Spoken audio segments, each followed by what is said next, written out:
All right, good evening, everyone. So, as mayor, I'm pleased to present this evening Beacon's State of the City to the City Council, to our audience listening tonight, and to all our residents. I'd like us to use this opportunity to highlight our achievements in the past year and to outline our goals for the coming one. In a word, the state of the city remains excellent. We're extremely fortunate. With 2004 bringing a new central fire station and major investments while maintaining our solid financial position. What makes this so amazing, for those who've been here long enough, is how far our city has come in the last 30 years or so, transforming from a tired factory city to a reimagined one with a reinvigorated historic Main Street and a quality of life that attracts newcomers, investment, and visitors, a beacon and a model for other communities to follow. As I enter my 6 years as mayor, let me begin by thanking the community for placing its confidence in me and those on the council here with me. I look forward to working with the entire council to continue building upon last year's successes and the decades of efforts of prior mayors and councils. As I have said in prior State of the City presentations, my overall commitments to you as mayor of our city include the following. If you'd scroll, Mercedes. Ooh. Oh, she's got it, got it. Oh, back up one, sorry. Yeah, if you'd back up one, Mercedes. But what I said I would be talking about is that list there. It's the same list as other years. So it's financial discipline, which is about minimizing property tax increases, which we have done by prioritizing and timing city expenses and finding additional non-property tax revenue sources. Public safety, modernizing our firefighting infrastructure, attracting and retaining our high-quality police and fire staff, and improving EMS coverage. Infrastructure investment, continuing the ongoing modernization of our roads, sidewalks, water supply, and wastewater treatment facilities. Enhanced quality of life, investing in our parks, our recreation programs, and other efforts that improve our day-to-day quality of life. Climate leadership, staying ahead of the curve on making our community an environmentally sustainable one, and then also good government, running a professional, effective, and open government, which is a local municipal employer of choice, thereby attracting and retaining good employees. I will review our accomplishments in each of these areas in 2024 and our plans for 2025. If we could go to the next slide. So I start with the financials. I know that some people, don't think that that's where things matter. It's actually where I and the city administrator and our finance director spend a lot of time. Our 2 cents is that if you get this right, everything else comes from this. And so I start here. I know it has numbers. I'll try to help you through them. Beacon's financial help. Mercedes, could you advance the slide? Can you advance the slide? Thank you. So Beacon's financial health remains the best it has been in decades. We have undertaken some $40 million in capital projects, including investments in our fire station, roads and sidewalks, water, sewer, and wastewater treatment, parks, and quality of life, plus investments in our people, while keeping property tax increases below inflation and the state tax cap. This feat has required fiscal discipline and prioritization, encouraging new private construction that increases our tax base and finding non-property tax sources of revenue. The 2025 budget that the mayor proposed and the council passed is $36 million combined operating budget for 2025. That's the general fund and the water and sewer funds, which continued our trend of lowering tax rates and keeping overall tax increases below the state tax cap. The lower tax rate, that's the chart on the top left. So that tax rate is the homestead, meaning the rate on our residential class, because there's 2 classes. The non-residential class has a higher rate. It's not shown. This is the homestead tax rate, which is what's charged per $1,000 of assessed value. And so it's the way you read that is the current period, 2025, is $5.70 per $1,000 of assessed value. So for $100,000 of assessed value, that's $570, right? For $500,000 of assessed value, it's 5 times that $570,000. So just to give you a sense of it, Where it was 10 years ago was closer to $9 per $1,000 of assessed value. So it's been coming down every single year. It's the lowest since 2009, and for comparison, the tax rate is over $10 for the cities of Poughkeepsie and Newburgh. We expect to continue lowering the city's tax rate with new construction and increases in the value of existing properties to make sure that residents are not overburdened. Right, so part of the problem, part of the solution is working this number down. Now, there's not magic here. The question is, how does it work, right?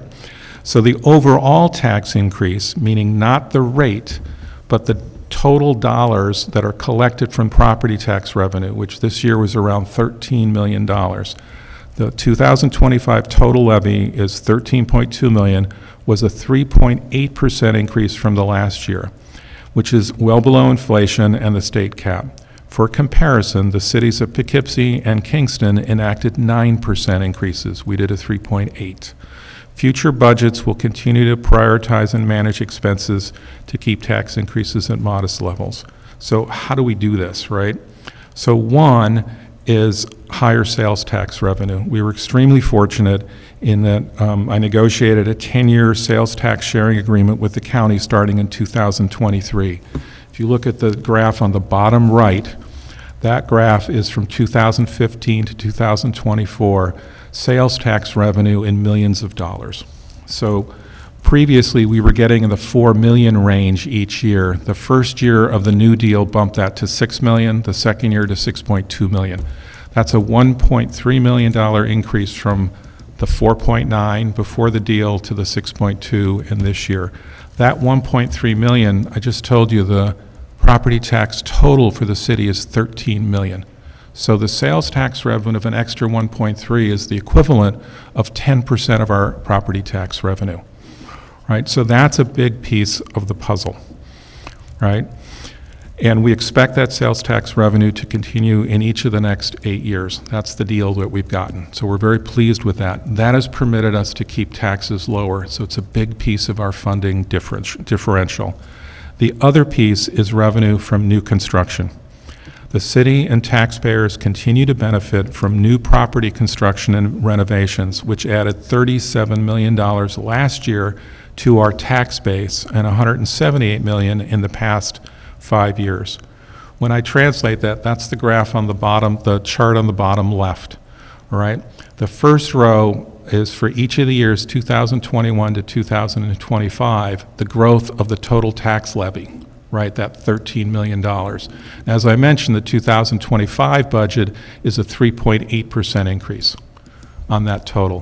What's underneath it is the state's calculation of new construction, which is part of the calculation in the property tax cap. And what you can see is that the growth of the tax levy is made up in large part by new construction. So for instance, in 2025, while our total levy went up 3.8%, our new construction was 1.9%.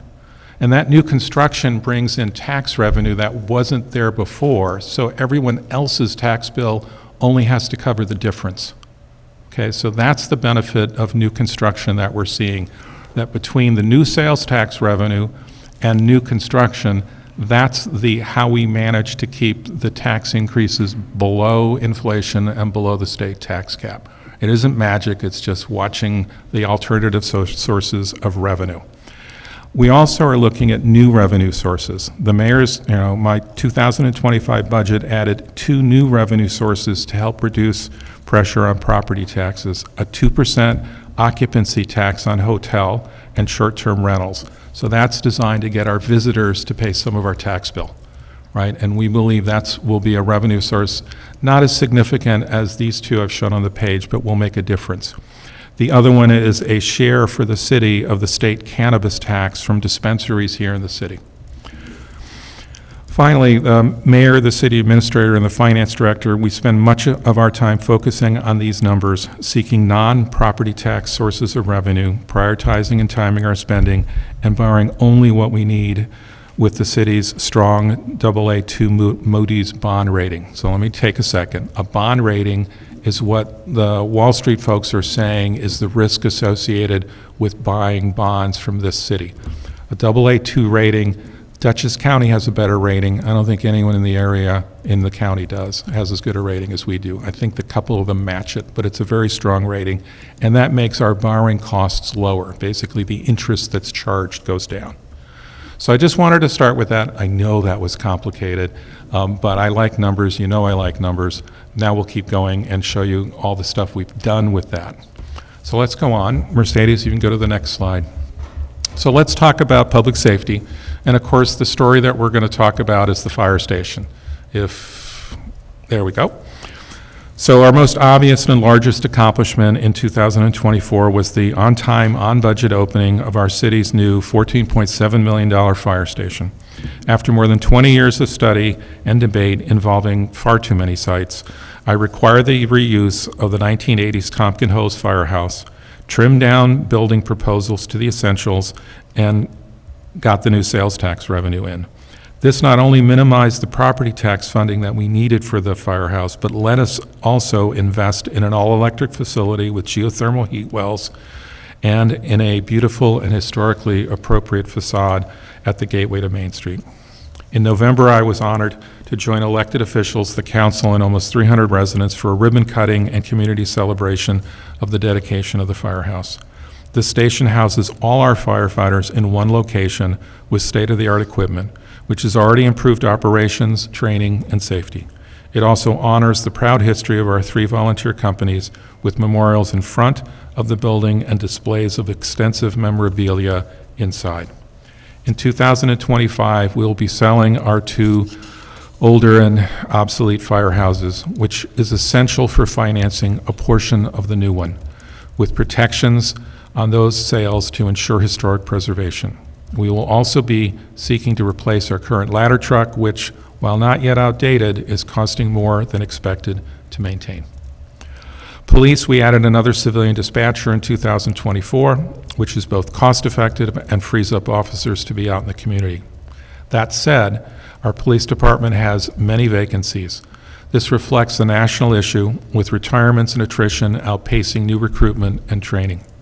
We were able to promote many of our existing officers, including the appointment of our new chief, Tom Figlia. Working with our senior officers and union, the city is pursuing ways to attract and retain officers, including with increased compensation and other benefits. These efforts are starting to pay off as we are slowly filling openings, but we will be incurring higher overtime expense in the interim. Finally, on public safety is EMS. The city provided its second year of funding for BVAC, that's the Beacon Volunteer Ambulance Corps, and funded advanced life support services from ambulance. We continue to work with both to improve coverage, capacity, and maintain excellent response times. If we can go on to the next slide, Mercedes. Thanks. So now I'll turn to infrastructure investment. Besides the firehouse, in the past 4 years, we've been working on major capital investments, and in particular, we're continuing to methodically modernize and improve our century-old infrastructure with phased timing of our project expenses and then maximizing non-property tax funding. The first one, as you well know, that we'll talk about is rebuilding Fishkill Teller Avenue.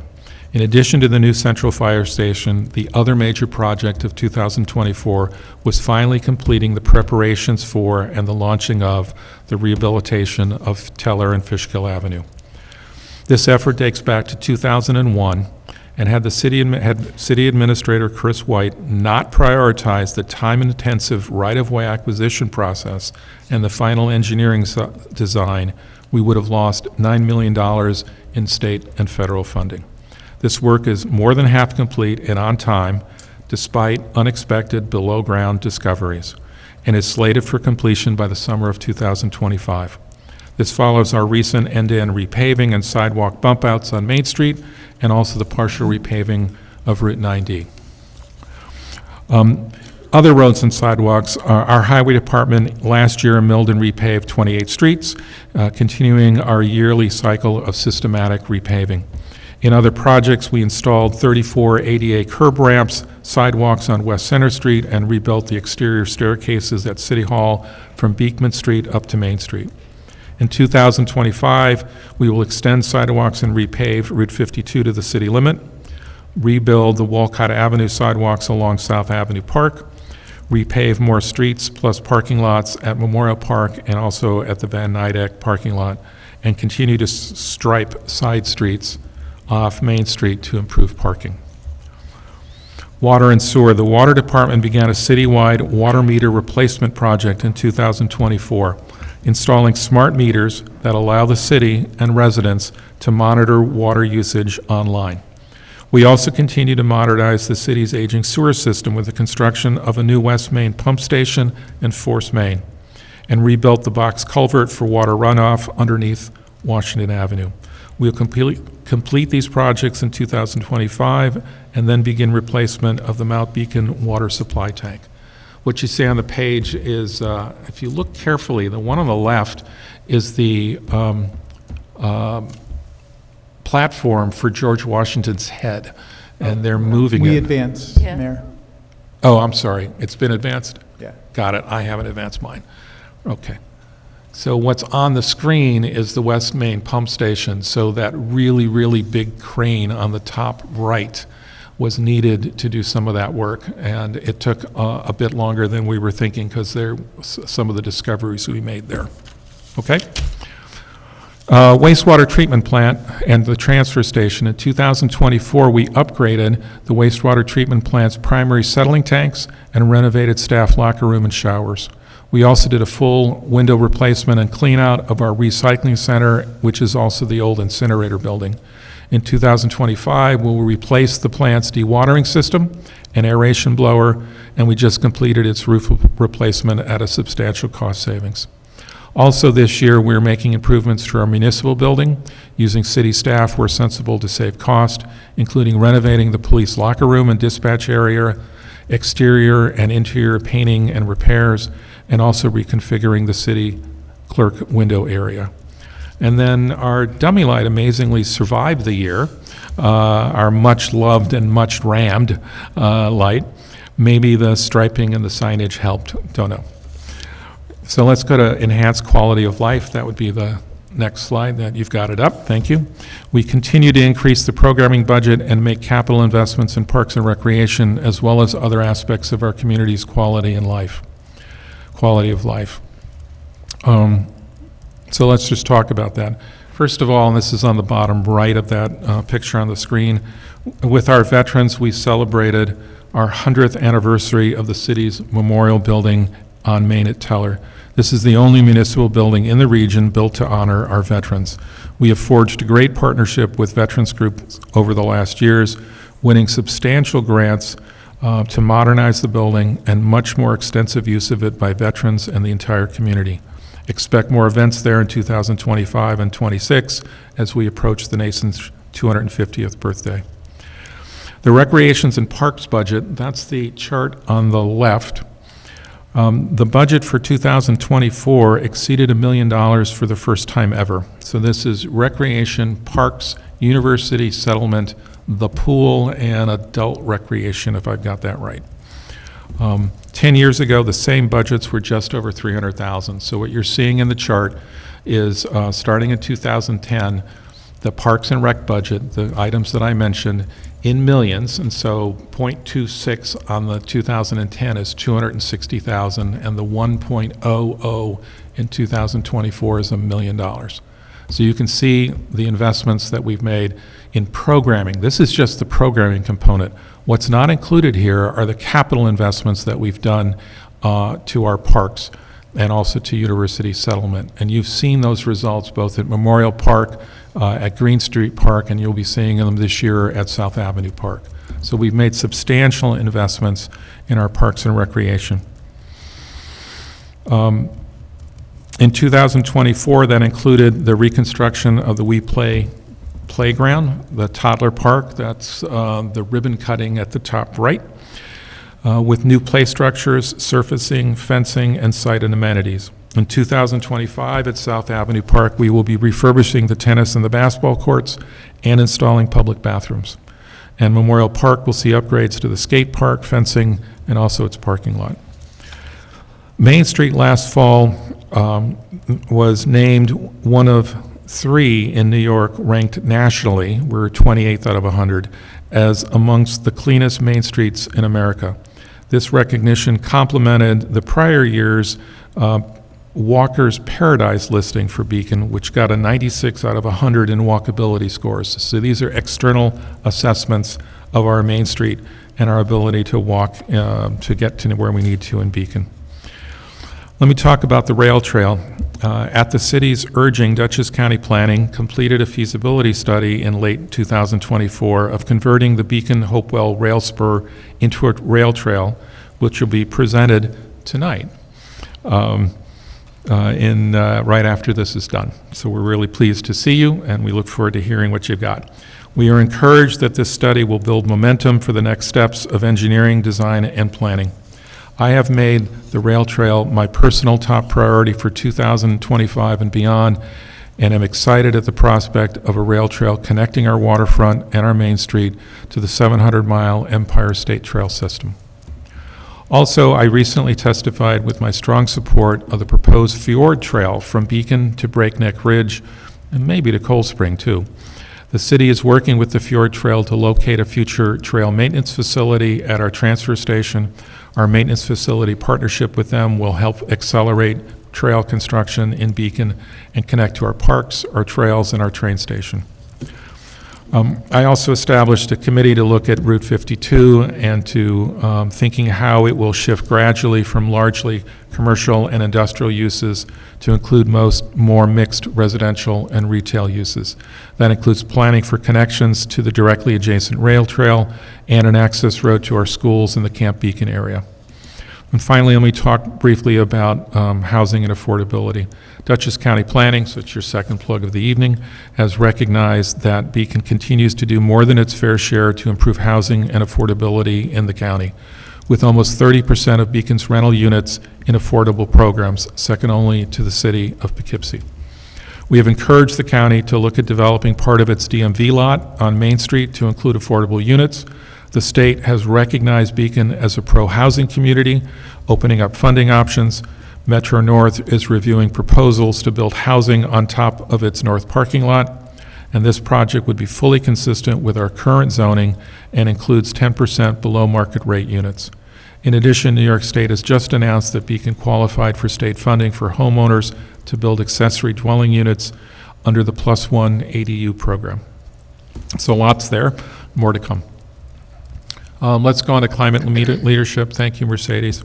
So as lifelong environmentalists, Chris and I are committed to making Beacon a model of sustainability in the Hudson Valley.